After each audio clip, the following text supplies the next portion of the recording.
tere, mina olen Ragne Pärn. Ja mina olen Atre Kandla. Ja meil on teile üks hea uudis. Nimelt on meil ilmunud uus kokaraamat, mille nimi on Hoidiste ja salaraamat. Häid maitseid kogu aastaks. Me oleme tegelikult ennemgi koos ühe raamatu välja andnud retseptisaatel Käsitöökapis, võib-olla mäletate.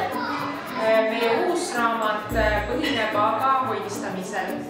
Me oleme sinna kokku kogunud hästi palju erinevaid hoidiseid, mis sobivad valmistamiseks läbi kogu aasta.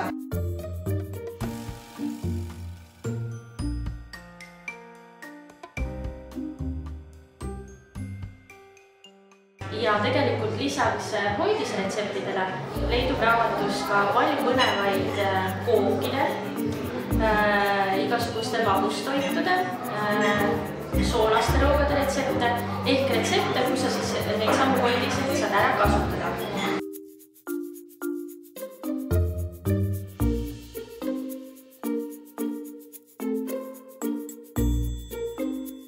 Ja meie raamat on tegelikult valminud 3 aasta jooksul.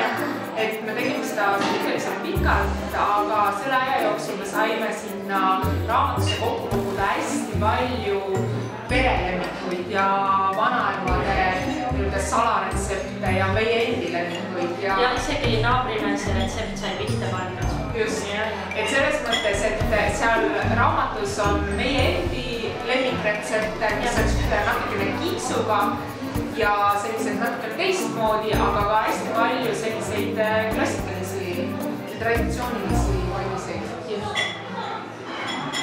Aga mis see ikka? Head hoidistamist!